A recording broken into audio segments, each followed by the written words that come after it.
Well, good morning, good morning. Hope you guys are doing fine. Let's go ahead and get started, shall we?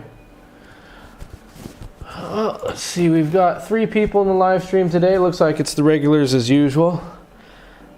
If no one's here to learn about the wheel or doesn't know what the wheel is, I guess we can skip it again and get straight to Q&A and looking at stocks and all that other good stuff.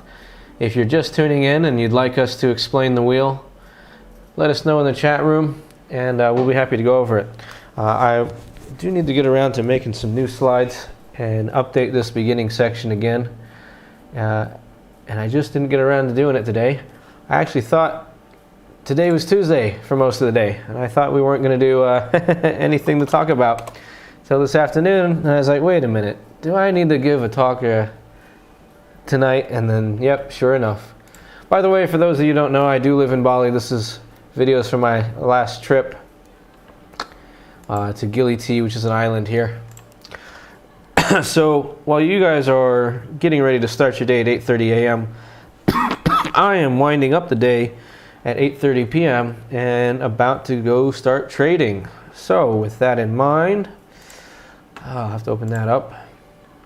Let's go ahead and take a look at our scanner today. Yes.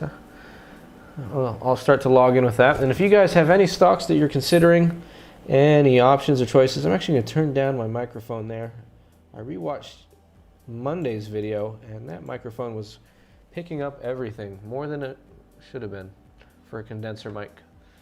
Again, let me know in the chat room, guys, what you guys want to look at, what you guys want help with, if you've got a position that you don't know what to do with, or if you just want a second opinion on it. That's what we're here to do.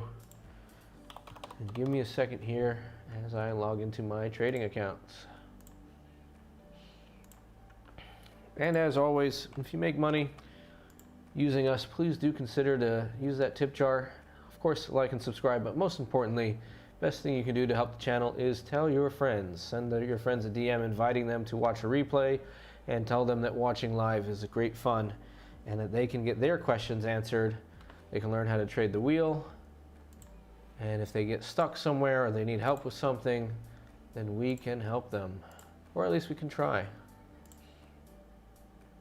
Yeah. Anyone else own Tesla? Anyone got a bunch of shares of Tesla and puking their brains out this morning? I hate to be the bearer of bad news if you haven't looked yet, but maybe you don't want to look at that pre-market trading.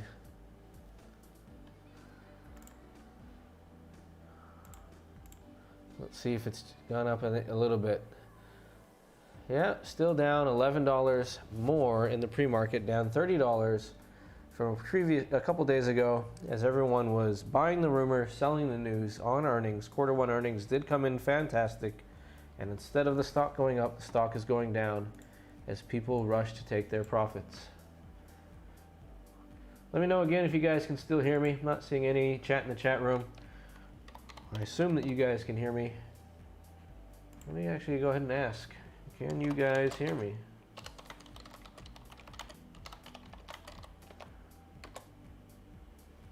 Let me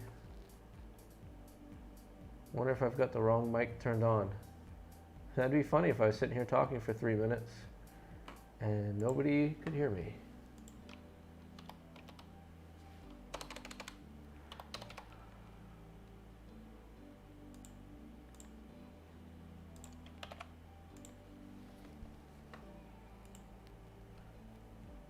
Just logging into our trading accounts.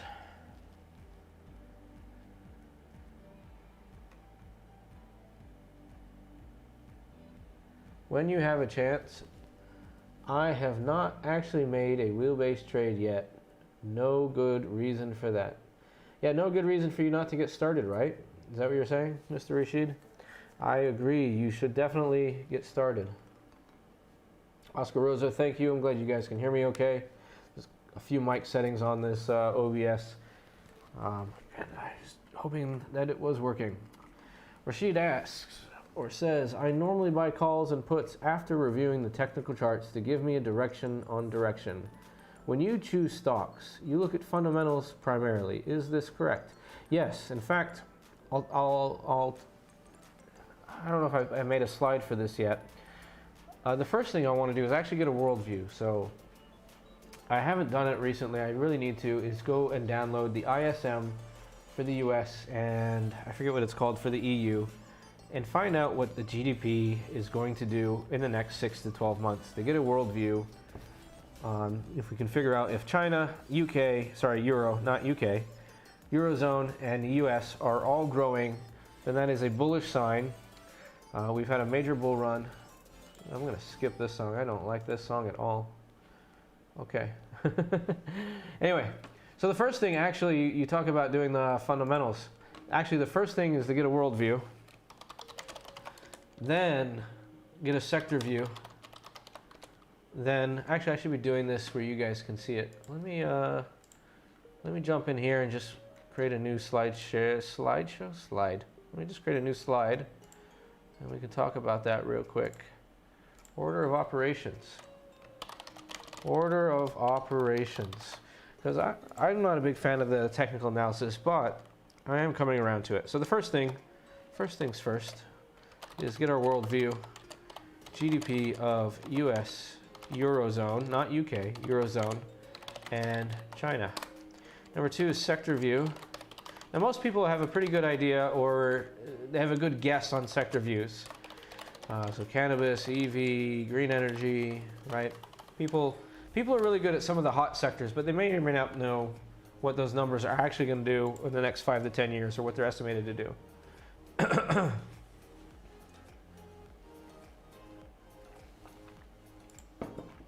Yeah, Rashid says, I try and trade what I see based on charts. You trade based on what you analyze. That's a pretty good way of looking at it. World view, sector view, then company view, then charts.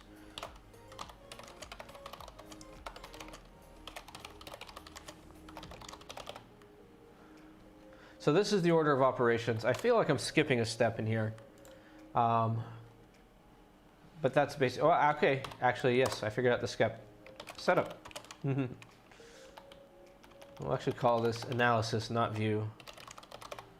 Company analysis, setup analysis. So there you go. There's my playbook on how I like to trade. So the first thing I want to do is get a world view. I want to figure out what I can figure out about the GDP of the US, Eurozone, and China. There are reports that we use as leading indicators for that. Next, we get a sector view. That'll actually come from these leading sector reports. From these leading indicators, sorry. Will give us some clues in the sectors that we should look at. I then go out and look at different sectors. For example, when I found out that cannabis was growing from, I think, 19 billion to 65 billion or something ridiculous like that from till 2025, that made me more bullish on cannabis, even though they're in high supply. Good morning, Guy. Always great to see you.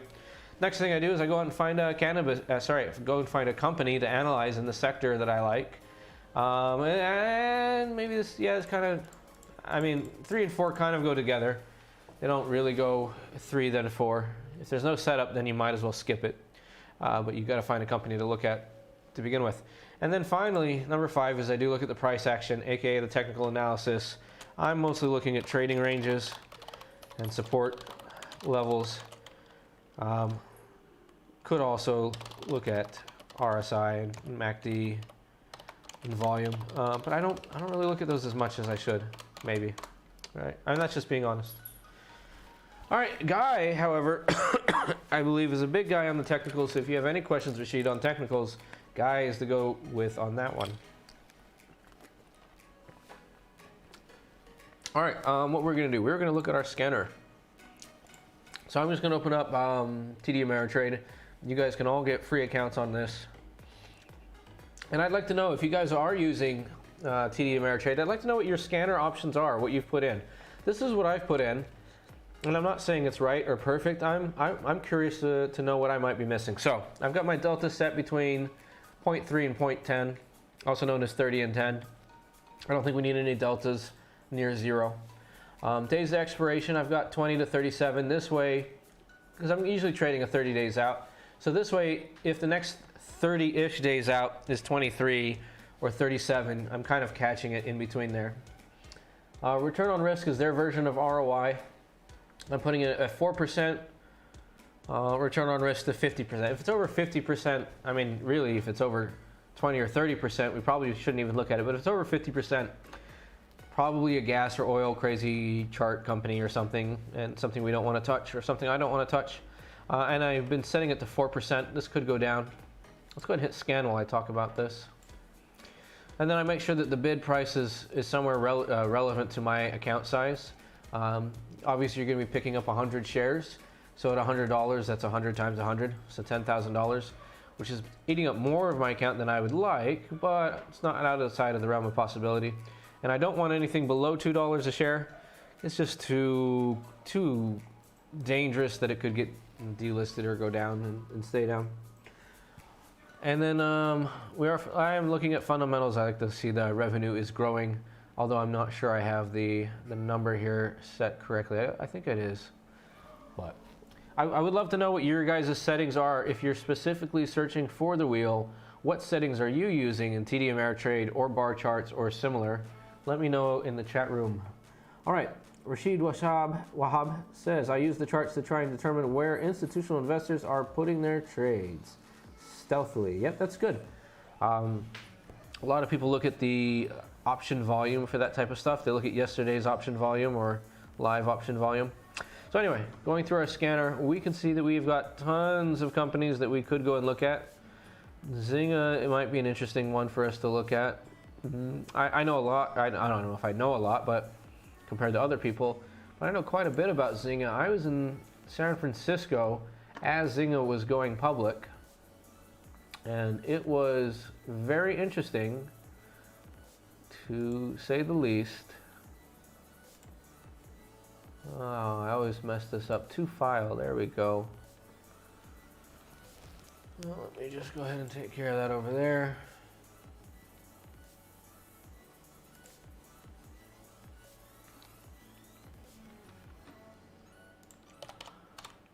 Excuse me while I do stuff off screen. Oh, anyways, going back to Zynga. So the CEO made some sort of deal. I don't know if it was written into his contract, but the SEC allowed it, I guess, was able to sell his shares within like the first 3 days of the first day of doing the IPO, of going live. And I thought that was the craziest thing. And so he sold his shares, and then a month later, a few weeks later, he left the company, and then the company had a major downfall or tank. I mean, that IPO really crashed in price, if I remember right on that one. And it was crazy that he was allowed to do that. That he was allowed to sell his shares so early during the IPO process. Does anybody else know about that or know any information on that? Anyway, we might take a look at Zynga today. I've got a lot of positions open, so I'm not sure how much I'm going to be looking to open new positions today.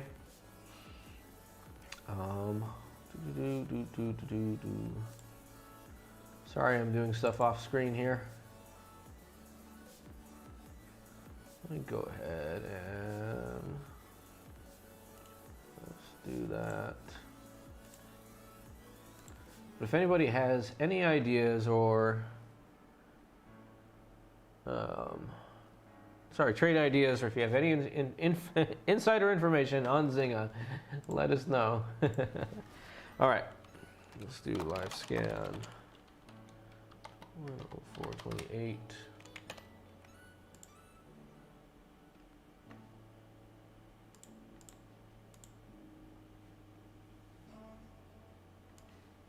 So here we go. We've got our scanner. Whoops, and it doesn't really like.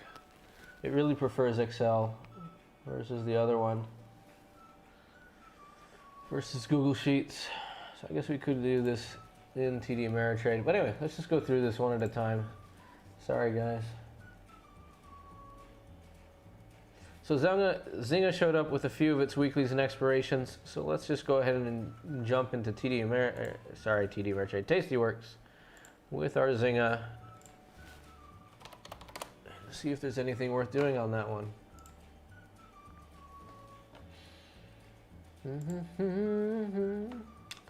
Earnings are coming out May 5th. That's only 7 days away, so maybe we'll put this on the back burner, but let's go ahead and see what we see for future opportunity. Let's go a little bit further out. Let's go 37 days out, since we're going to wait a week. Oh, we're getting 54 cents at the 11 at the money. It's 5% at the money. Nothing special on Zynga.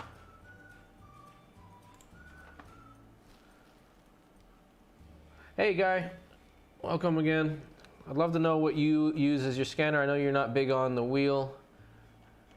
Wondering if you have any input on what I should set my scanner to. Should probably put my minimum.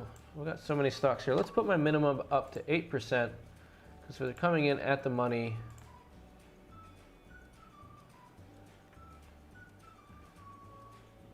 And let's see it coming in. This is actually somebody else's scan settings because I use my own scanner most of the time, but I'm going to start switching to TD Ameritrade since it's free and it has a bit more functionality than my own. Move the delta up a bit. Actually, what if I did this right at the money for 8%, and that should give us some interesting markings.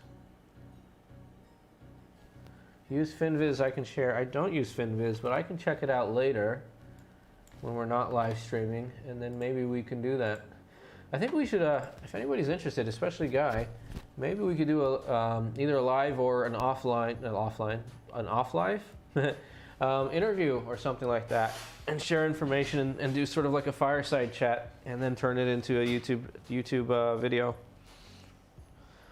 Somebody was posting in one of the Facebook groups in that he finally really started to click and understand the wheel strategy, and I really liked what he was saying, so I wanted to get him on a live show and get him to talk about it.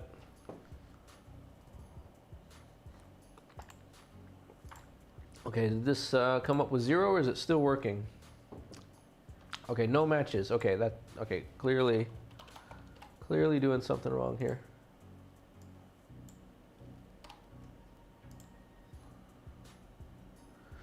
Oh, let's see. Feel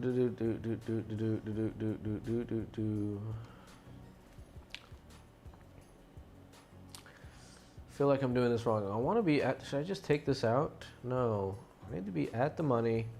I really need to spend more time learning about this. Learning TDA's naming for everything. Let's just scan with that. Yeah, Rashid said it's also a good way to build the community. Absolutely. Yeah, I'm thinking when I first started doing these live videos, there seemed to be a ton of interest, especially in one Facebook group. And then that group did say that, anyway, I asked the question in one Facebook group, does anybody want to watch me trade live? And that Facebook group had over like 110 responses within 24 hours. So that's actually why I started this channel and why I started doing this. And then the admin, as soon as I put up the link to actually watch it, because I didn't start with a link, I started with just asking if people wanted to watch. And as soon as I did that, the admin banned me. Didn't talk to me, didn't message me, didn't just shut down the post. He banned me and banned the post. So that's a sad thing. Alright, I'm trying to play with my delta here to see if I can get a little bit better, clearer returns. Anyway, Guy says CELH, Celsius. I think I've looked at this before. Yep, Celsius Holdings Incorporated. Earnings are May 11th. But Guy usually has some good picks, some good ideas. Holy smokes, that's 9% at the money? Or is it more? 8.5% at the money for 23 days. So not even 30 days, 23 days. But we are passing through earnings on CELH. Let's figure out if we go. Strikes are really wide on this one, CELH. These are $5 strikes. It'd be a lot nicer to see 250 strikes or even $1 strikes on this. But let's go down and do the math. At the 50 strike, we get 3.5%. You get a 77% pop. You would get max profit of 170, max loss of 48.30. It looks like you could come down if you wanted to Do a crazy, whoops, I did that wrong. And buy some insurance for 5 cents.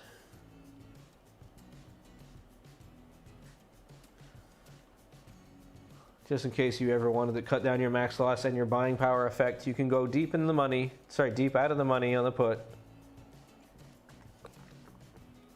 And pick up some insurance for a penny or 5. This brings our pop to 77%. Max profit of 178. You'd be $10 out of the money on a 60 plus premium. Let's take off this real quick. So your break even would be 48.30. And you divide that by today's price, you would get almost 20% downside protection on CELH.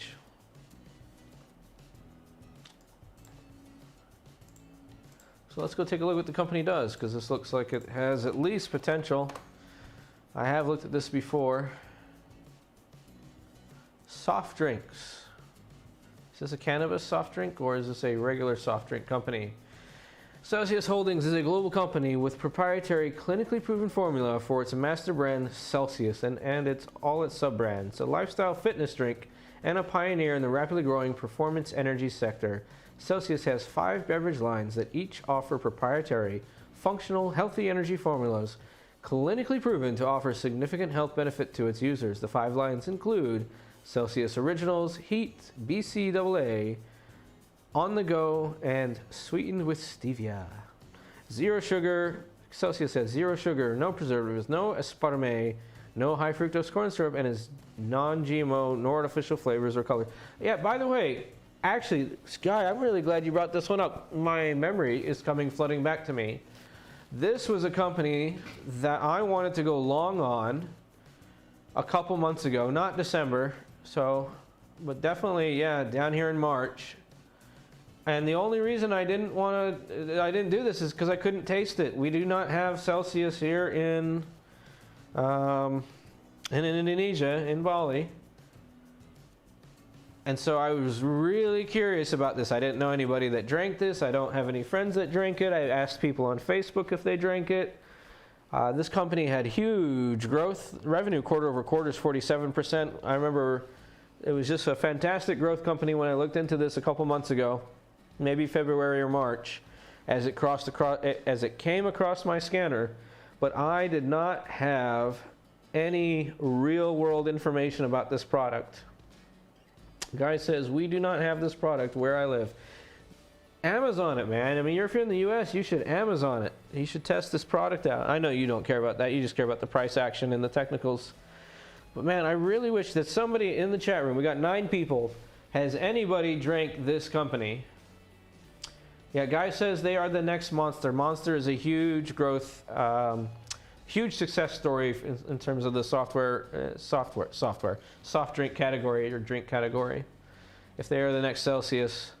But man, look what we missed though. You know, look what we could have gotten in December. And of course, everything's on sale in March. But even if going back just to December, you would have doubled your money already. If you'd done that on margin, you would have quadrupled your money. And if you did it with options, then you would have 10x or 100x your money.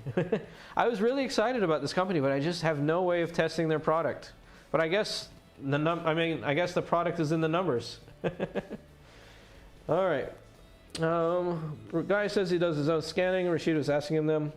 Guy says he tends to stick with the same names. That's really good advice. Stick with your companies. That's the great thing you can do with whether you're doing the wheel or other options. Is once you find a strategy that works and a company that works, you can do it over and over and over and over. Joseph says, I own Celsius at $24. Congratulations. You are in the almost triple up category. Almost a 3-bagger for you. I'd love to know, Joseph, have you drank the product? And what got you excited about it? Where do you think it's going? And how are you doing? Are you just buying and holding Celsius, or are you doing any options on it? Are you wheeling it, selling covered calls? Tell us what's going on with Celsius, Mr. Joseph. All right. It doesn't tell me anything about the institutional insider ownership. Is this company out of Canada? No, they're based in Boca Raton. Oh, they're right out of Florida, Boca Raton, Florida. United States. I wonder why it doesn't tell me the institutional and insider ownership. Is it because this company went public only recently? No. Looks like they've been public or at least trading OTC for a long time. Anyway. Revenue is huge. Market cap is $5 billion. I wonder if it's going to give us some relevant companies to compare it to. Coca-Cola, obviously. Pepsi, obviously. Monster. Monster is probably going to be the closest one.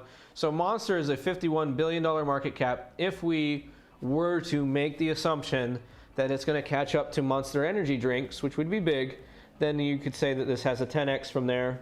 Red Bull being another one. What's the symbol for Red Bull? And I forget which of these companies have been bought out already and are part of some other company. Coca-Cola, obviously. Pepsi, obviously the big behemoths worldwide. Their market cap, just so you know, is $235 billion, $203 billion. Not super relevant unless you're going to hold this company for a really long time or you think it's going to grow into a massive, massive company like that. Finance. Let's go to Yahoo. Tesla coming up barely in the pre-market, but still not in the green, still not positive. What is the company for Red Bull? Oh, Red Bull's a private company still. No information there. Okay.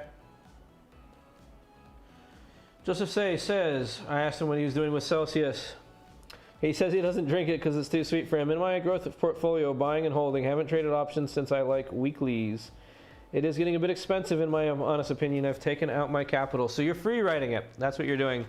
You've already tripled up almost, and so now you turned it into a free ride. Fantastic. Nothing wrong with that. All right.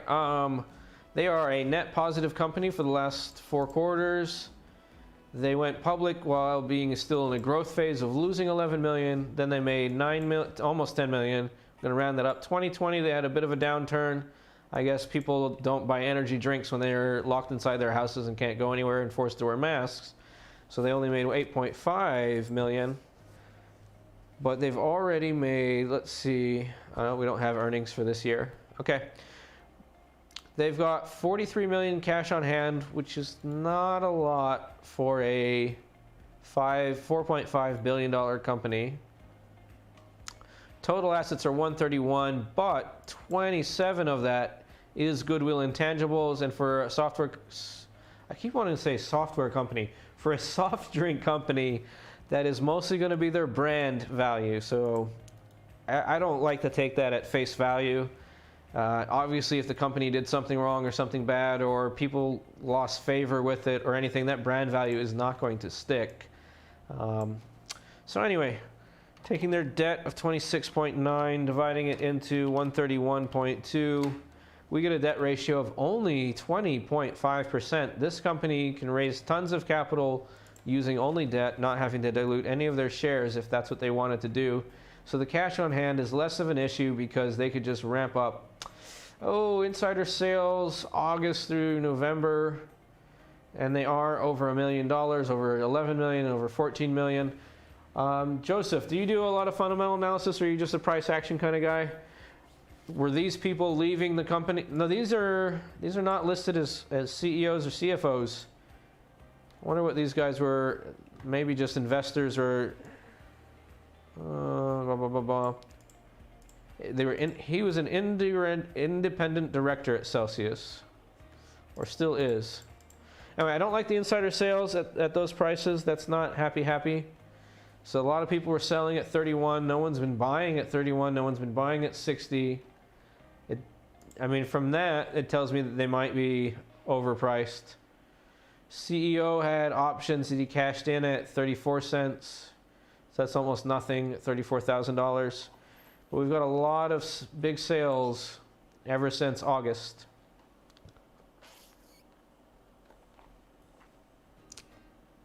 And they mistimed it if they were selling, but they had a big pull up in August as it went from 14 to 21,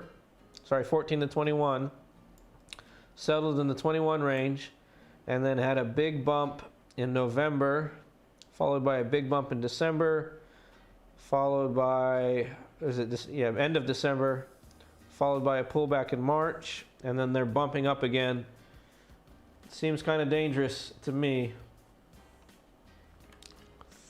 Guy, what's your read on this and this chart here? If you're looking at this short-term and long-term, it seems to me that this could be getting ready to go back down again, in my opinion. But I'm not as big on the technical analysis as you guys are, so I'd love to get your opinion on it. And that's what we're here to do. We're here to share information. Joseph Say, let me know, I'm sorry if I'm getting your last name wrong. Joseph T is saying, I do know their international growth is ramping up. That it would be good.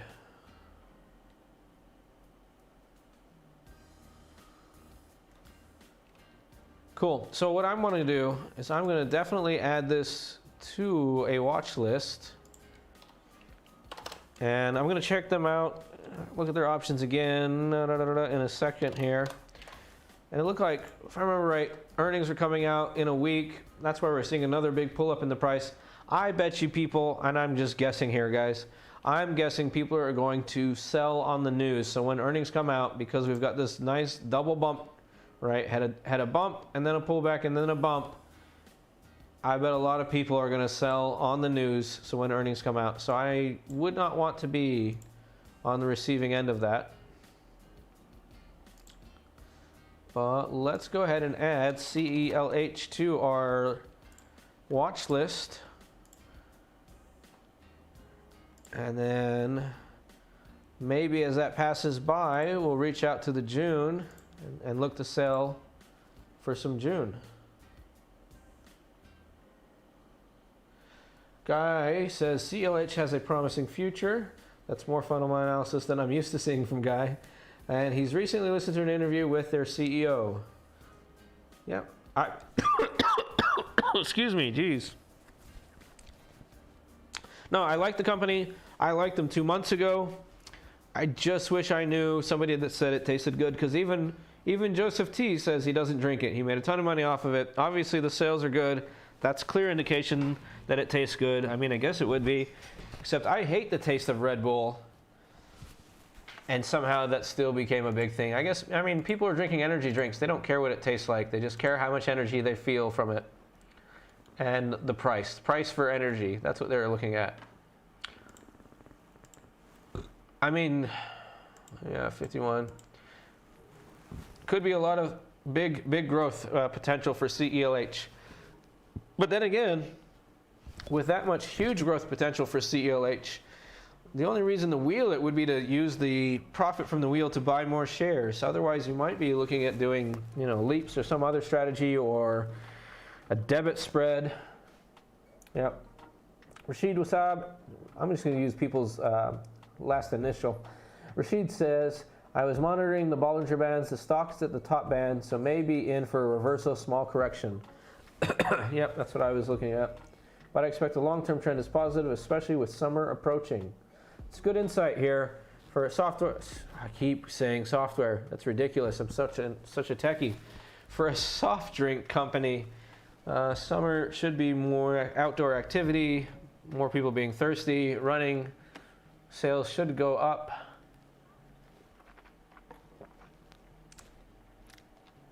And with dirty Uncle Biden lifting the mask mandate, as per CDC's guidance, should see more people outside doing physical activities. Yeah, I'm pretty bullish on this company. I like this company. I liked it 2 months ago when I was researching it.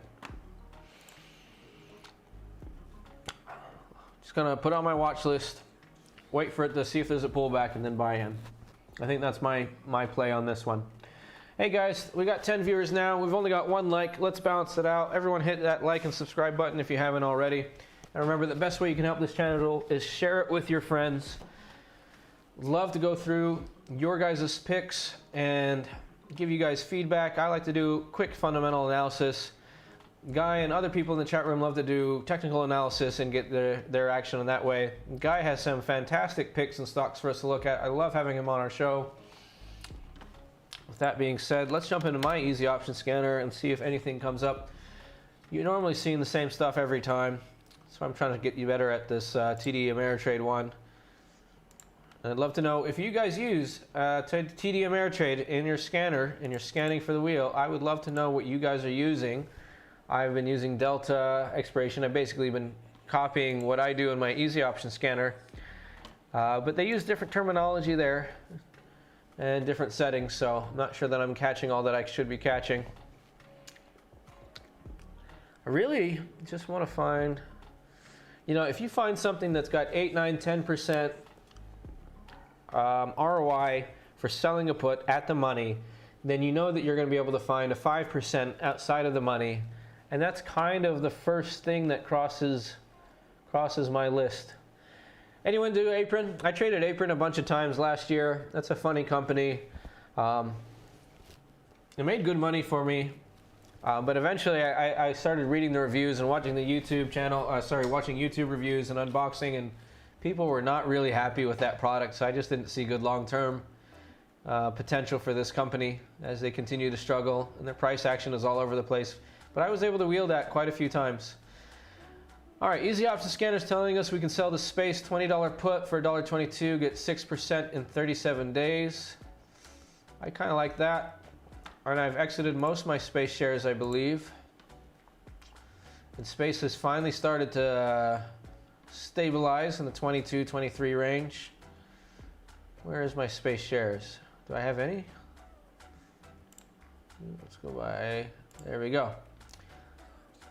I have no Space shares left. I just have one active put going 9 days out.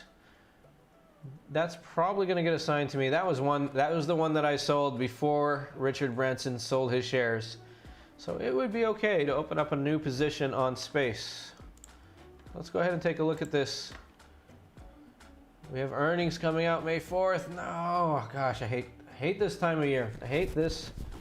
I mean, I don't hate it, but it's so much easier to do this when there's not earnings on every single stock that you want to trade. Anybody else feeling that? Anyone else feel like every stock that they want to open up positions on, they have to deal with thinking about earnings? Yes, we have to do that every few months, every 3 months, right? We got to deal with this. It makes it a funny time for me to start a channel though, when I'm doing wheel and telling everyone to avoid earnings, and everything we look at has earnings. It was like the worst time to start a channel. I should have just waited for a month. No, it's been good fun. All right, we get 10% at the money. It was recommending the 20. I'm not sure I have the same date. It was recommending the 20 at 37 days, so the June 4th. Let's go ahead and take a look at that. 2.71 at 23.5. We get 11.5%. Obviously, we're going farther out. Then it was recommending the 20. We get $1.22 for sure. The bid ask is pretty wide. You probably get, let's clear this out, $1.22. We'll probably get $1.35 if we tried. $1.35 at the 20 would give us a 6.1% return. If you're interested in owning some shares of Space, I don't know if I should do it now or if I should wait till earnings. I mean, earnings should be bad, but everyone should be expecting it to be bad. They've got no income, right? They've got no revenue. They haven't put Branson in Space yet. They haven't put any rich people in Space yet. They're just taking orders from people.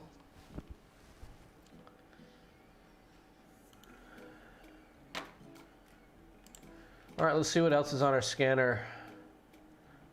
Altimmune, I don't trade biotech, especially while everything is pumped on vaccines and stuff. Microvision does LiDAR, we don't care about them. Riot does blockchain.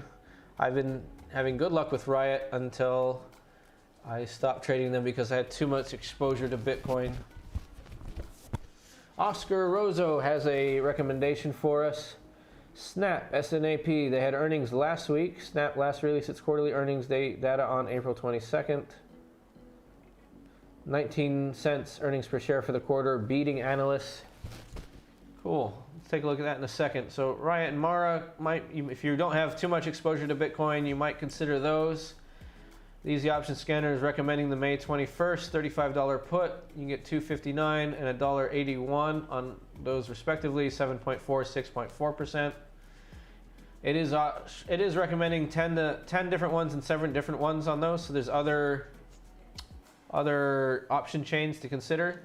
So go ahead and take a look at those. I don't trade meme stocks. I don't trade pump and dumps when I can avoid it. So I'm avoiding AMC, APRN. Their product and their packaging are not reviewed well. I'll put it that way. So I'm not looking at that. Genius keeps showing up in my Easy Option Scanner. If anybody has good information on this company, I'd love to know. Jumia is the Amazon of South America.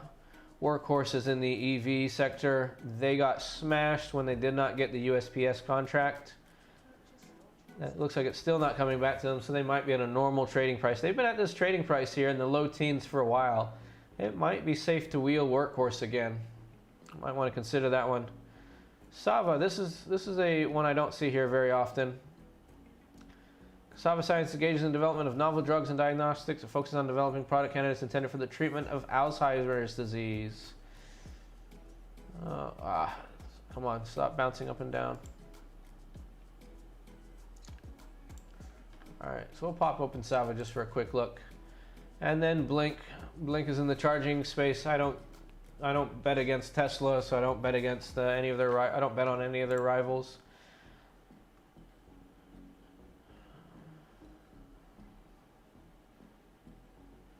We have 19 minutes before the bell. We've only gotten 2 likes. Please hit that like, smash that like button for me. If anybody needs an invite to our Discord channel, let me know. Happy to give you guys one. So Sava is still losing money quarter after quarter, which means they don't have a killer product on the market yet. They're only losing 2.6 million a quarter. They have 93 million in cash on hand, so they have a long runway. Liabilities of only 2 million to 94 million. In terms of biotech, this is a fairly safe play in terms of the company financials. You would want to know how many products they have in the pipeline and if their price is currently being pumped as something is coming out soon. The trading chart doesn't really look like they're pumping too hard. Actually, it looks like they pumped back in early February and at a new trading range through April. So I'm going to add this one to my watch list and come back and research it later when I have more time. Where do we want to go?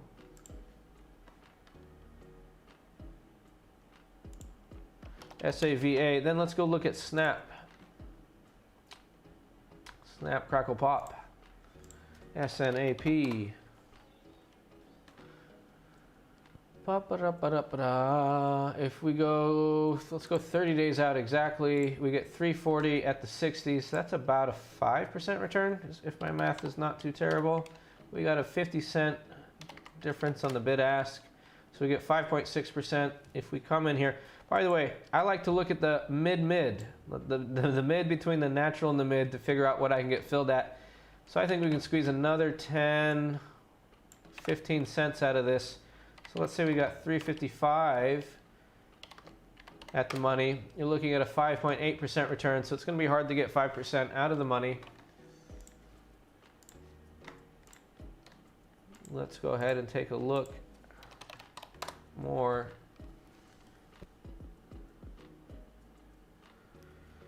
Guy Rodera says, Sava is a good example of a stock I wouldn't sell naked put on. Yep. Well, we're doing cash covered puts. I wonder why people keep calling them naked. We're not doing level 3 tradings. Level 3 options trading. But yeah. Yeah, I know a lot of people won't touch biotech. My friend Brad out of Florida has been doing biotech for the last 12 years. He swears by them. He likes them. He has his own methodology for choosing which ones to do. That did come back to bite him in 2020, though, as everyone jumped on the vaccine bandwagon and numbers got all thrown everywhere. Insider sales, March through April, have been high. Quite a few of them are over the $1 million mark. Evan Spiegel, CEO, sold $100 million at $64.87. Now it's at $59.97. Snap is right. Snapchat, I'm sure, right? Software company. Where is the profile? I hate it when it doesn't give me the company profile.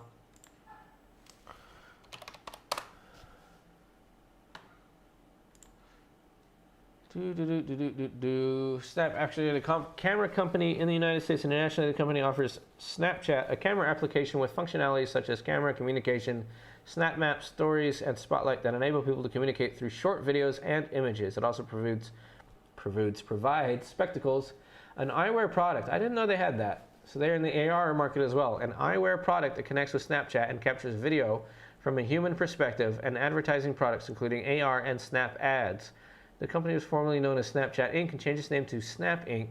in September 2016. And Santa Monica, California. Interesting.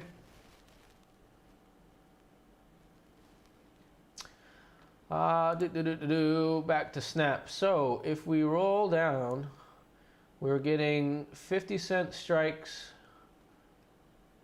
If we go down to the $1.70, which we might get $1.80. I'm going to put this in at $1.75, 56.5, and I hit an extra button and messed it up. $0.75 divided by 56.5.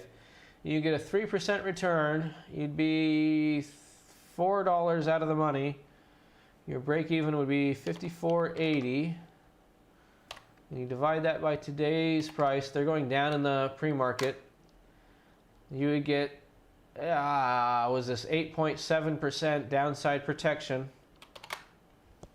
8.6 downside protection, and 3% in 30 days. So if you like that, if that meets your criteria, worst case scenario, you would own shares at $54.80 each on Snapchat. If you think they're going to continue to go crazy and grow and do great things, then that is one of the options that you could look at. They are in a strong uptrend.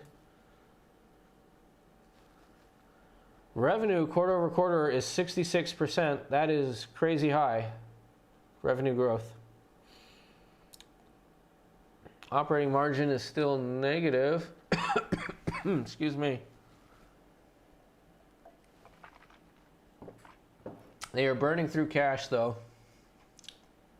Looks like they're going to be insolvent in about 3 quarters at this current rate. 286 divided by 967. I did that backwards. 286. 3.5 quarters. And then their debt ratio is not the greatest. 3.3 divided by 5. They're at 66%. So I wouldn't touch Snap right now, at least not for the wheel, unless you really just want to own the shares. They're at 66% debt ratio. They've only got 3 quarters cash on hand. A huge portion of their company value is, of course, the brand, which is the technology to a small part, and the brand itself, the name of the company, to a large part, which is why our CEO, Evan Spiegel, is collecting his $100 million in March at $64 a share.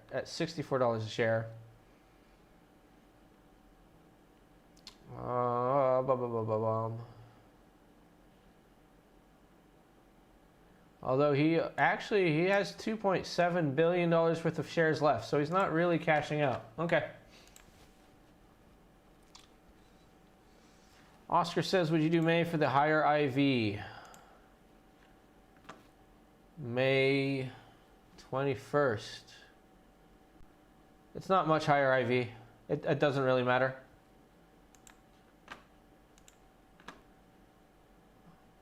More importantly,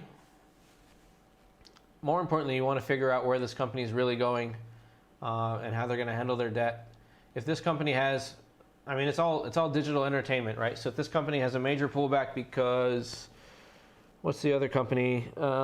TikTok, right? TikTok is gaining a ton of speed. If everyone stops using Snapchat because they're using TikTok, if TikTok becomes more of a messaging platform and starts cutting into Snapchat, then Snapchat could take a major dive, right? Snapchat could become the next MySpace compared to TikTok. So that's what you really want to be figuring out, and if and why you would be doing Snap over TikTok. Is TikTok not? Maybe TikTok's not a publicly traded company though.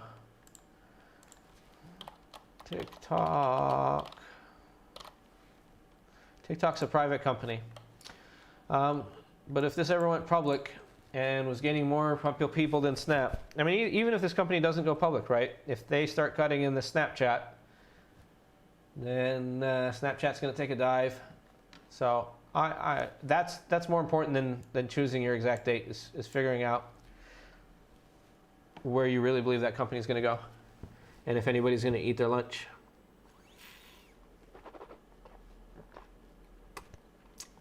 But thank you for the interesting tip, Mr. Oscar. Not one that I'm interested in wheeling. Hope I answered your questions well enough.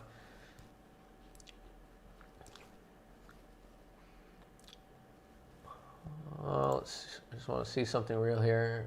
IVX.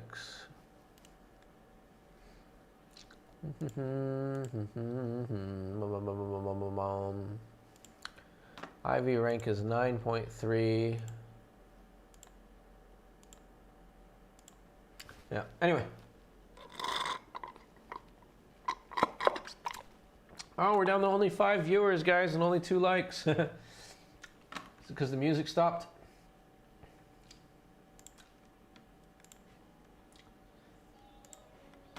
All right, guys.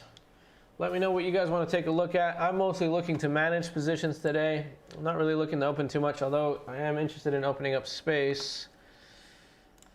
Oh, let's see what my buying power is.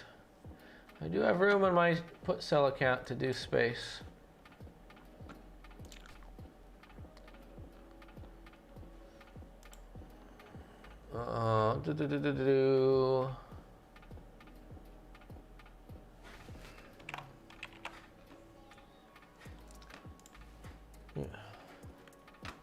It was recommending the 20 at June 4th. It's the only one that met my criteria. I'm going to go ahead and put this one on. Although there's not much open interest at that date, according to this, so it might not get filled. Man, I am tripping all over my words today. And that bid-ask spread is crazy. But if we can get this to fill, that would be okay. I'm going to limp in small. I like this company a lot. Normally, if I'm opening a position, I might go 5 or 10,000 into the buying power, but earnings is coming out, so I'm going to limp in, and then I'm going to look at it week after week, and I'm going to try and get filled at $1.40. And this bid-ask spread is crazy, 57 cents on $1.79 for the bid-ask spread. Open interest is a lot higher than what my scanner said. Open interest was 7 last night. Now it's 105. All right, guys, we got 7 minutes before the bell. 6 viewers, only 2 likes. Let me know what I'm doing wrong in the chat room. And if you want a Discord invite, let me know. Happy to have you guys on and talk to you guys. You know, I do the live shows from 8:30 a.m. to 10 a.m. Eastern Standard Time. But I'm in the Discord chat a lot more often, so if you want to share, we share tips and tricks and trade ideas in the Discord chat room. And so you can take the fun from here and keep it going. Try and pop it open right now.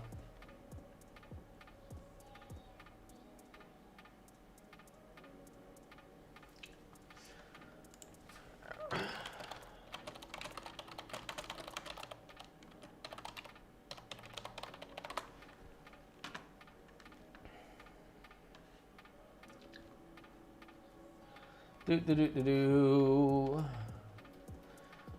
go ahead and create a Discord invite.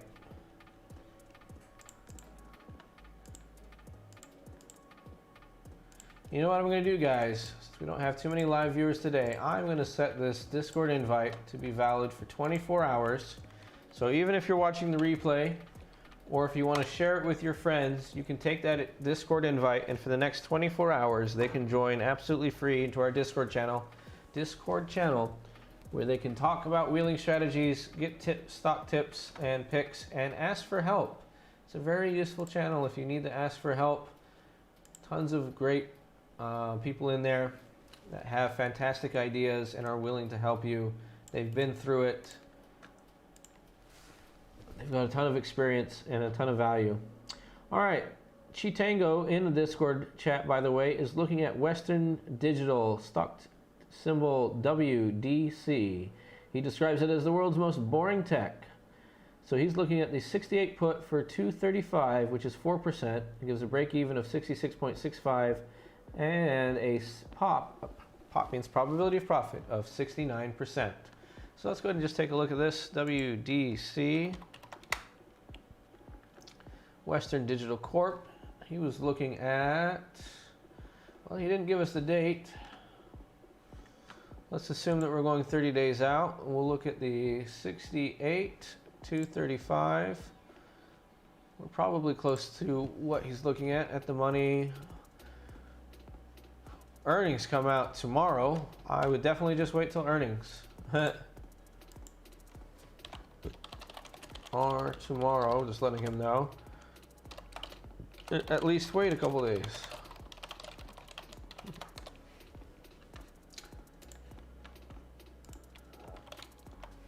All right, but anyway, let's assume that WDC stays okay. If we go 23 days out,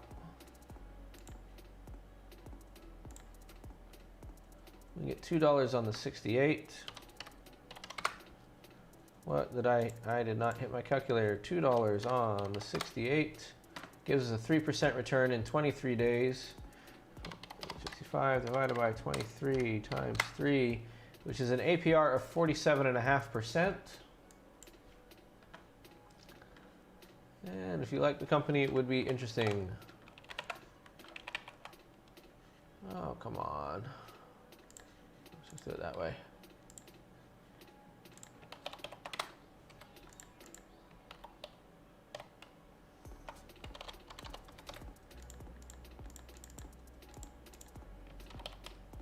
Come on. I did not type WED. Come on, WDC.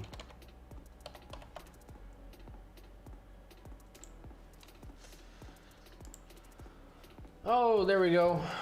All right, guys, keep me going on the chat room. I feed off of your energy. I know we've got 3 minutes before the bell. I hope you guys are putting in some awesome trades. Western Digital has a market cap of 21 billion. I thought they'd be a bigger company. They've been around for such a long time. Such a really long time. Surprised they're not a bigger company overall. 80% institutional ownership. Revenue quarter over quarter is going down 7%. That's not good. That's a big red flag. Insiders are using options. They're not really doing much of note. Chief legal officer took out $1 million to buy his next boat. Income is $62 million a quarter. They've got $3 billion cash on hand, and they're only making $62 million a quarter. That is right. That is incredibly boring. They've got $15.7 billion in debt to $25.5 billion in assets. Their goodwill is $10 billion. So they are just milking it. They're just sitting on it and milking it. Had big pullbacks in January. That is crazy price action for a company this big, this old. I mean, they're only 21 billion. I keep saying this big, but everyone knows Western Digital. Is this company just dying slowly from cancer? Western Digital creates environments for data to thrive. As a leader in data infrastructure, the company is driving the innovation needed to help customers capture, preserve, access, and transform an ever-increasing diversity of data. Everywhere data lives, from advanced data centers to mobile sensors to personal devices, are industry-leading solutions to deliver the possibilities of data. Interesting. Not really. I wonder if Amazon is just eating their lunch with AWS and cloud storage and stuff like that. I wonder what the future is for WDC. Doesn't look like something I'd want to wheel. So,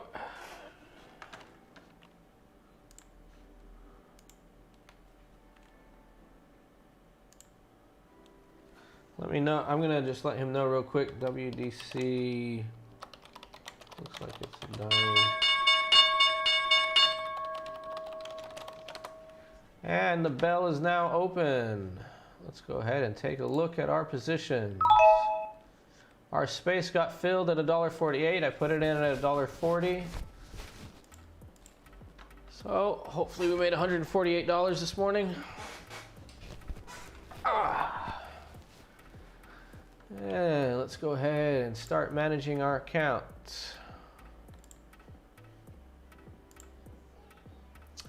Bit of a red day, at least from my stock picks.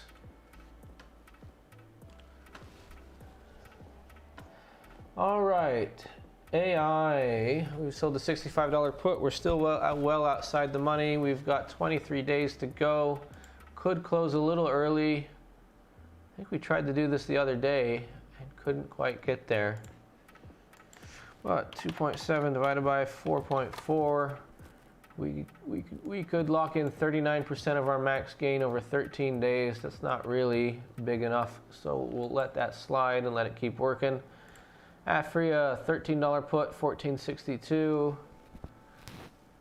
Huge bid-ask spread on closing early, so we've put it in at the 17 where it just sits there. Could just bump that up a little bit.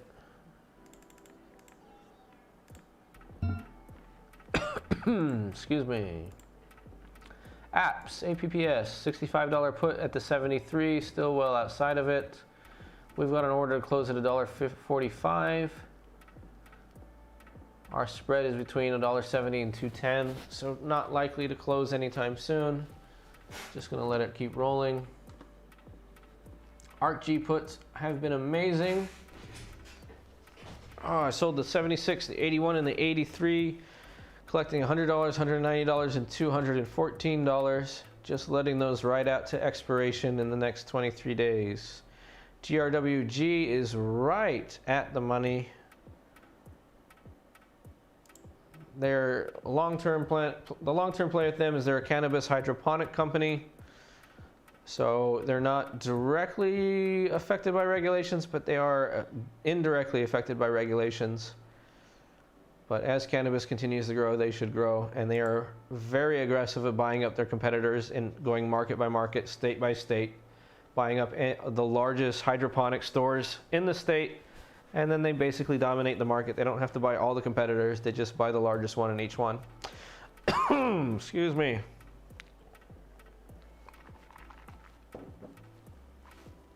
Hillion's covered call is in the money. That stock has been going up, so that's good. We can finally let that rest in peace when it gets called away. Also sold the 850 put, earn a bit more premium. That is ready to close. It's got a bit of an ask spread, but let's at least put in the order to see if it ever gets filled.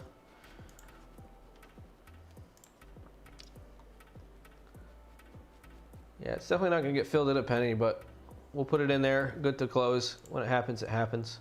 INO, that's a big loss. Still eating it on that one. Kodak, I've sold enough premiums on these that I should be breaking even or slightly better, I hope. We've got a covered call. That's getting ready to close. Yeah, that's ready to close. Yep. We'll put that in at the mid. Actually, we should just roll it rather than close it.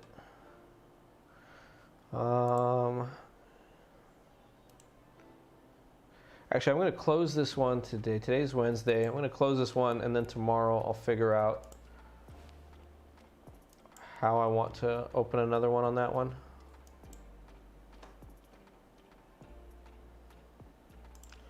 All right, so we've got a limit order on that. Kodak got filled. 3 of them anyway. No, all of them got filled. Okay. So Kodak is filled, and we'll look at rolling that tomorrow. Basically, I'll just roll it as 2 parts. All right, Riot. I'm sitting on 100 shares. Don't be scared by that 70. I sold 9 put contracts out of the money and 1 put contract at the money, so these shares are free. Just letting them ride. Maybe I should put them to work. What happens if I put these babies to work? Let's see if we go 30 days out at the money. Woo! That's close. That's over 12%, I think, at the money. 5.45 divided by 40, 13.5%. Yeah, let's put this to work. Let's stop sitting on dead capital, huh? I want to go deep, though. Let's see. I can get $262 if I sell a cash covered put at 50, which gives me $10 appreciation times 100, so I get $1,000 in appreciation plus $260 in premium. Did you guys follow the math on that one? Let me know if that was helpful for you guys. I gotta clear that out. Selling the covered call. Looks like we might be able to squeeze out another 8 cents from the bid ask. And try and make, yep, boom, filled right away. What did I get filled at? I got filled right at 271, which is where I put it. Could have squeezed a little bit more maybe, but oh well. It's only a couple bucks. All right, space. We've got one working. Tilray, 17.5, just outside the money. We got 2 days left for it to expire. Let's hope for the best. Hope and pray.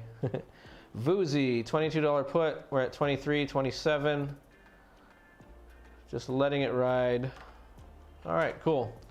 That's one account down for management.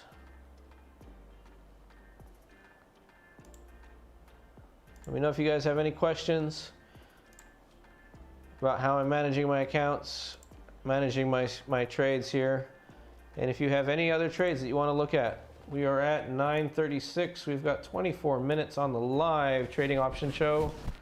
Be sure to share this show with your friends. We want to keep the, I mean, if you're coming here, you might as well share it with your friends because that's what's going to keep it alive. All right, GRWG again, $44 put, outside the money, 9 days left.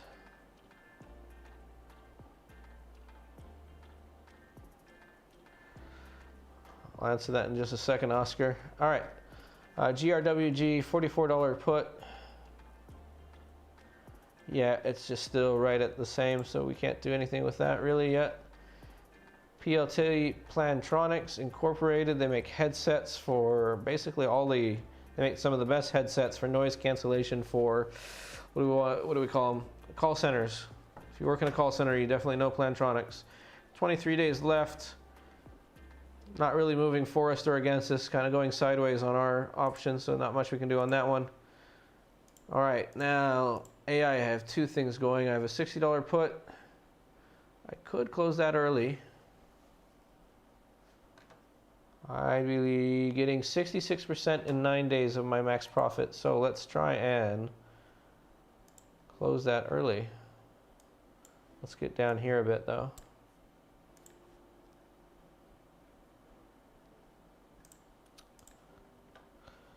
All right, and I've got a super trade, or Super Bowl, not super trade, I have a Super Bowl on it.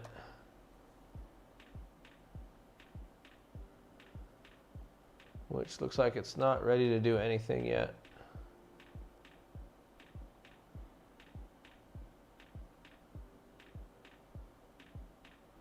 No, because we don't have enough value at the call.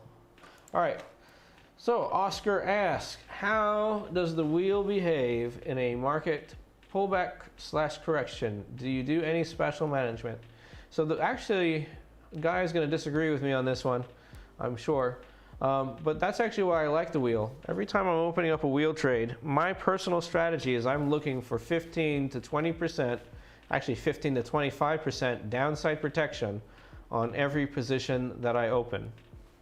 So if you think about this, if you get a sector or market pullback, it's not always likely to get more than 15 to 20%. Now, of course, we're dealing with volatile stocks. There's beta risk in there. But the idea or the strategy is that if the sector pulls back 20%, you're not going to have too much beta risk there because a lot of the sector will be at the same beta. So if it pulls back 20%, you let the shares get assigned, and then you sell calls while you ride it up. Or if it comes back too far down, which is the big risk of the wheel strategy, then you're stuck sitting on the shares waiting for it to come back up. And that's why it's so important, and why I do the fundamental research. I don't wheel with technical analysis. I don't just do technical analysis on any of my trades, but especially with the wheel, I think it's important to go out and do the fundamental analysis so that you know that you have a company that can survive and grow for the next 6 to 24 months if necessary. So that if it does pull back more, if it pulls back so far that you can't sell good covered calls for good premium, then you have the patience and the ability to wait it out and wait for the stock to get closer to your break even so that you can then start selling covered calls again. Let me know if I answered your question, Oscar. Let me know if that helps, or if there's any more details you want me to go into.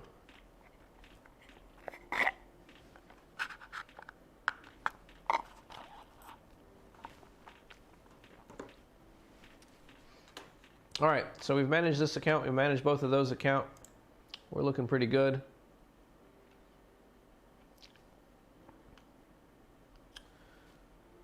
Let's go see what the general market is doing on our watch list.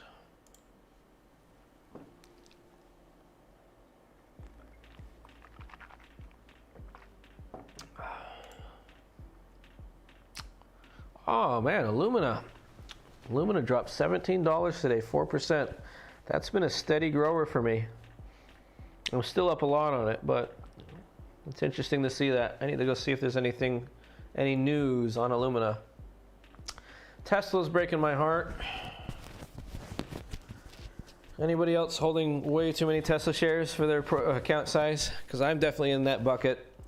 I do not mind owning Tesla for the next 5 to 10 years, but I'll tell you what happened. A couple months ago, when it shot up to the 800s, I finally put in some stop losses so that, because I did expect a big pullback to happen, and so I wanted to lock in those profits. And I think it was trading about 875 or something like that. And so I put in stop losses at 820 for 2/3 of my shares, and then I put in stop loss at 790 for the other third of my shares. And wouldn't you believe it, it hit exactly at 790 and blew out all of my shares. The idea was that I probably wouldn't see the 820 go through, and if we saw the 800 break, then I expected it to just spiral down past 790 into the 750s and lower, and instead it just barely touched my 790, and then of course popped right back up to $850 a share. And so like a sucker, what did I do? I FOMO'd right back into it. I took a loss of about $70 a share. No, less than that. 30 for 2/3 and 60 for 1/3. So call it 40. So I lost $40 a share FOMOing back into it, only to watch it come tumbling down just like I had predicted after that massive uptrend or breakout, whatever you want to call it. Oh my gosh, I'm kicking myself on that one. But that's the problem of getting scared and going out on a company that you want to hold for 5 or 10 years, because I've just been seeing Tesla skyrocket for this last year. And I definitely did not want to sell all my shares. I wish I would have just done a stop loss for 2/3 of my shares and then hopefully not FOMO back into it. If you have a similar story, let us know in the chat room below. Make sure you hit that like button. All right, what's going on with our other shares? Celsius comes down a little bit today, so glad we didn't open that. And glad we didn't put in a fill order or selling a put starting the wheel on Celsius. In the pre-market, would have gotten filled, and then we would have had a bit of a downtrend. Now you get even more value out of it if you did it now. AI is only down 0.5%. Space is down 1%. which is a shame we got filled on space already. Riot is up 6 basis points. AI got filled. What do we closed out AI early. Okay.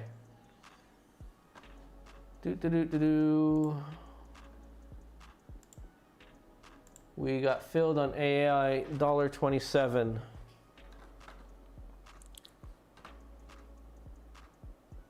All right, I need to make a note.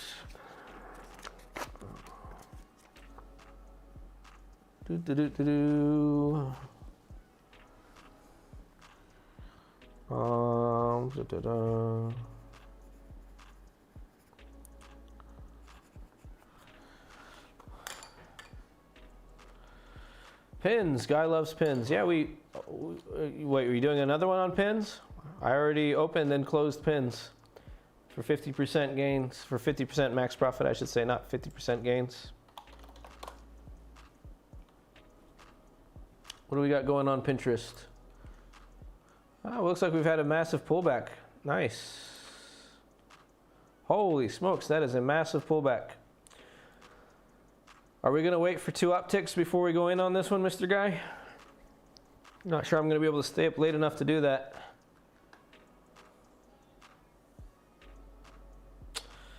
Mikey P says, thank you for doing this first day and just sitting back watching and learning. That's fantastic, Mikey. Make sure you hit that like and subscribe, and most importantly, share this with your friends. Get them involved so that we can grow the channel. Guy says, good earnings report on pins, which is why, of course, why stock goes down. Good earnings report, stock goes down. That's how the stock market works. Buy the rumor, sell the news.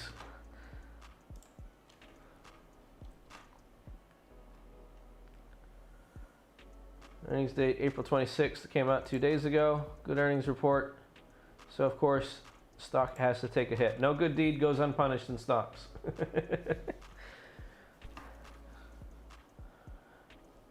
But my question, Guy, is you're the technical analysis guy expert in our group. So are you going to wait for 2 upticks before you buy into pins? Or are you going to start buying into and start? Are you gonna softly enter? Okay, what's the word I'm looking for? Are you gonna leg into pins? Are you gonna come in a little bit now and then a little bit more DCA, or are you gonna wait for 2 upticks and go heavy? What's your strategy here, Guy? Wayne says, have I looked at GSX? I have not looked at GSX. And hey, Wayne, glad to see you active.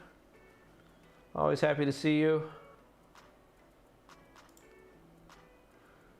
Whoa, GSX has a major uptrend. What is this company? By the way, we got 13 more minutes. I feel my brain shutting down. Guy says, personally, I would wait. Yep, that's the same idea that I had. At least wait for a couple upticks, wait for this thing to settle out, figure out where it's going to be, its new trading range. All right, GSX Tech Education, a technology-driven education company, provides online K-12 after-school tutoring services in the CNY, People's Republic of China, CCP. All right, it's a K-12 after blah, blah, blah, blah, blah, blah, blah. Yeah. I don't really look at these, Mr. Wayne. You know, you just can't really trust. I don't have anything against China in particular, or Chinese companies or Chinese people, but can't really trust the accounting.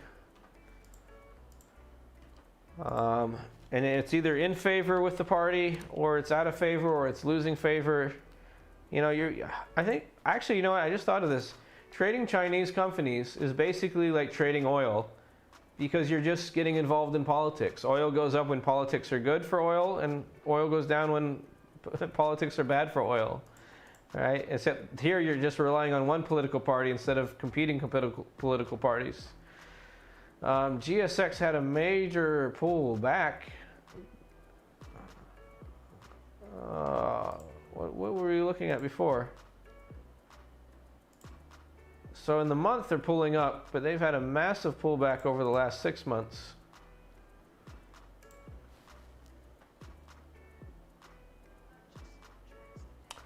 Rashid asks, what's the longest you have held a stock on the wheel strategy? Rashid, can you clarify? Are you asking how many times have I wheeled a stock? Like selling puts month after month versus looking for new ones? Or are you asking, like, I've gotten stuck with a stock and how long have I been stuck with a stock? What's your question in relation to, Rashid? All right, so I'll look at GSX just because you're looking at it, Mr. Wayne. Wayne, of course, owns oil. That's fine. Can't all be green. All right. Oh, they're whoa. Whoa. Wait, what? So they're losing 627 million won each quarter. They only have 355, so they can only survive half a quarter before they're insolvent. They've got 10 billion won in assets, 5 billion. So they're gonna have to take a loan this quarter. Because if they're I'm not gonna do the math. They're at basically at 50. They're at 49, 48%.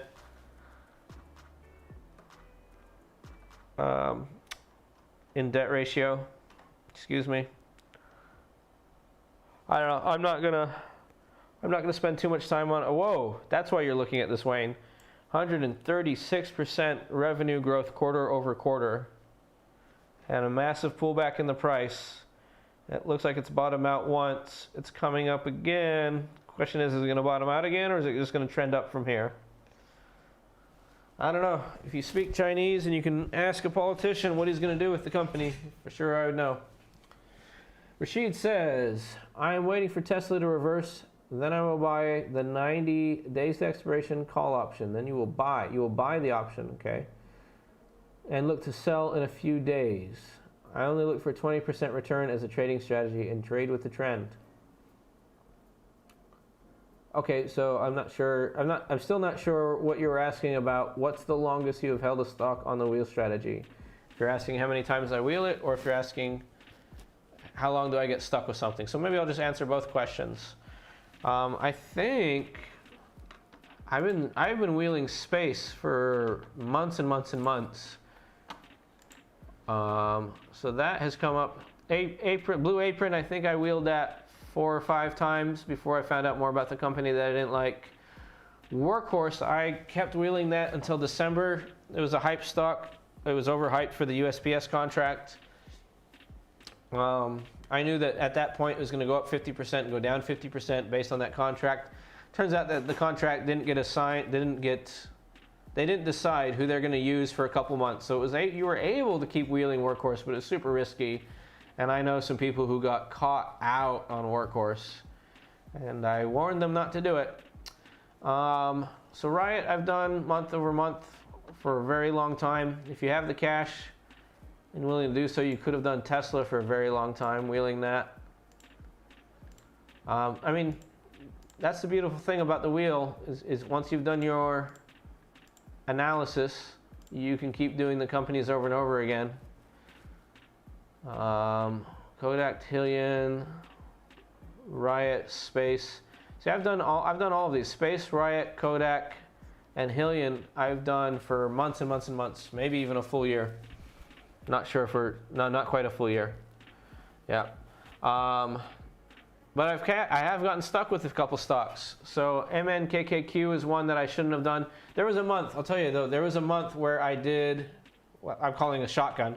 Instead of trying to do 5 trades a month, 5 positions a month, I wanted to and did 30 trades in a month just to see what would happen on the wheel with 30 positions. So in other words, I was being really loosey-goosey and just doing anything with premium.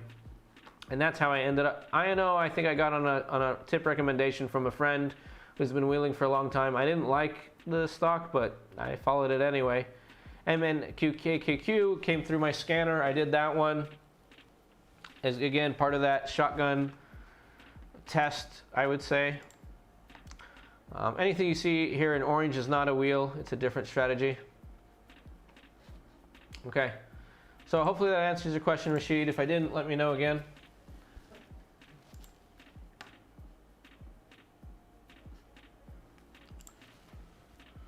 Guy says APA. So let's take a look at this. We've got 6 minutes left. There is a Discord invite above that will be good for 24 hours.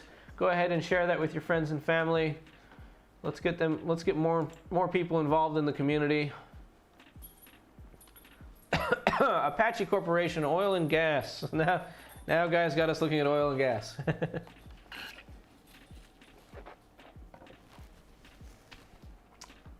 But Guy might be recommending it to Wayne. So Wayne, you might want to take a look at this one. $10 million income. They just came off of some massive losses.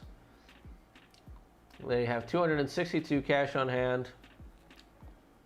They are negative. They are debt to asset negative. This is a insolvent company. Why are we looking at an insolvent company, Mr. Guy, with negative quarter-over-quarter revenue?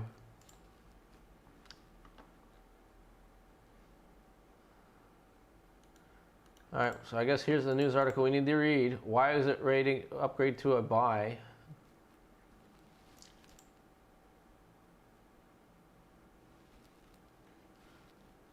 Wayne says he only does midstream on oil, not on the product. Yeah, I don't know anything about that type of stuff. Midstream, I guess, is in the pipe. All right. Recently upgraded to a Zacks rank 2 buy. This proponent fixed upward trend in earnings estimates. So its earning estimates are going up.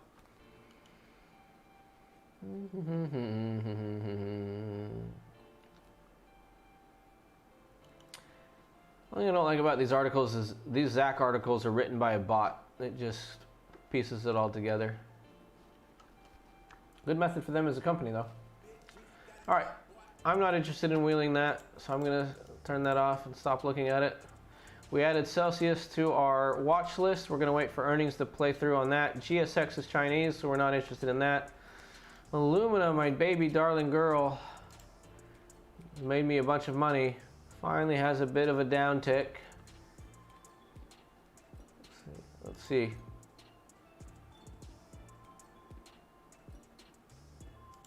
When did I get in this? March.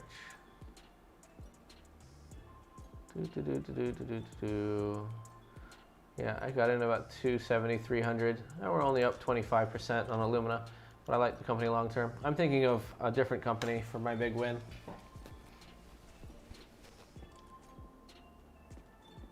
Wayne Bicknell says, whether I'm in $20 or $75 a barrel, it still needs to be delivered. Rashid says, how long have you been stuck with a stock?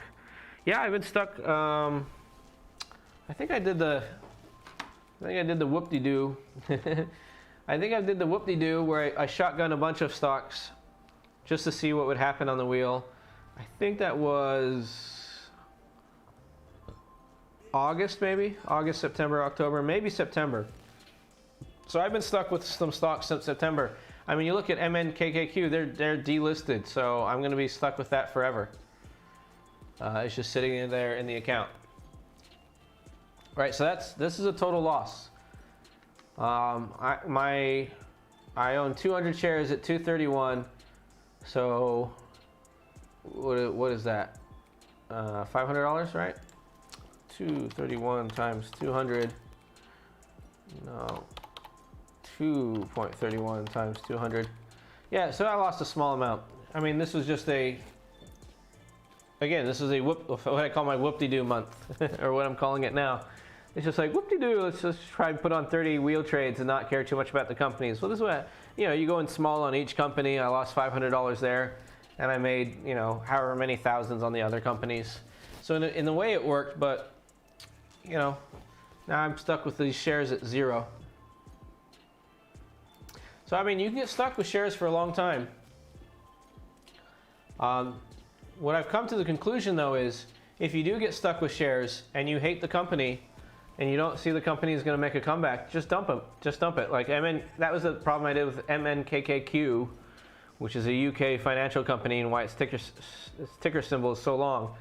Is I really didn't know much about the company. It blew through my puts. It was at a major loss. I think I may have sold calls, or maybe it was so far out I couldn't.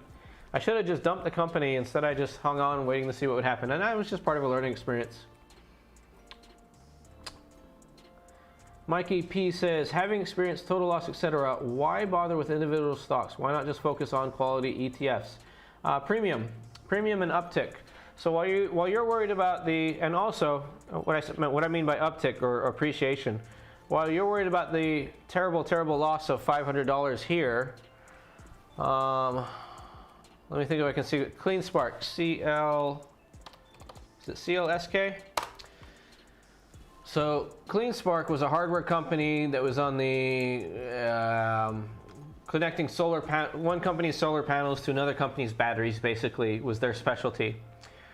And if we look here, I sold puts at the 12 when it was trading at 12. And this is for you, is it Mickey or Mikey? I'm sorry. Say 1 for Mickey, 2 for Mikey. So I sold the put here, and I got assigned shares at $9, and it dropped all the way down to the 830s. In fact, it even hit 7 at one point. And I couldn't find any negative news on this company, so I just held it. I couldn't find any reason why the company stopped. Thanks you, Mickey, for clarifying.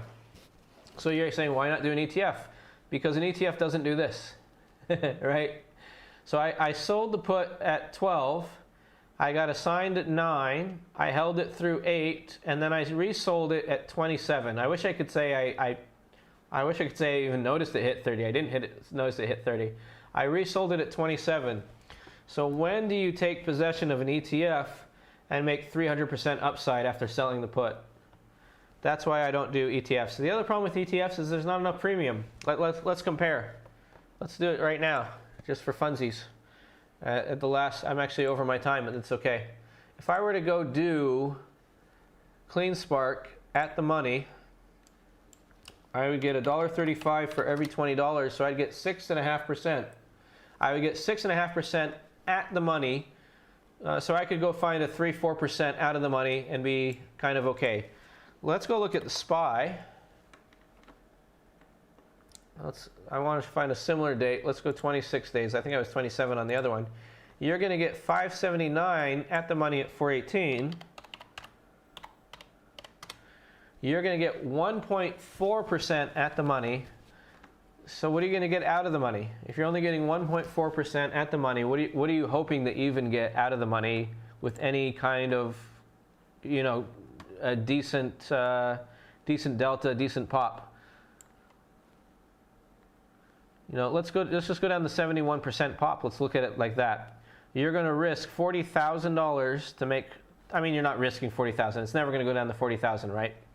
But let's say it's possible COVID-2 comes out and it drops 30, 40, 50%. You're going to risk X thousands of dollars to make 400, and your ROI is less than 1%. You're making less than 1% in 26 days. This is why, of course, Guy is going to jump in and tell you, this is why you do put credit spreads. So maybe you do the 403. Let's figure this out here. So maybe you do the 403 and then you buy the 244. Now your max loss is 739. Your max profit is 161. Okay. Now you can say, well, isn't that better? There's no max loss. I mean, it's never going to go to zero.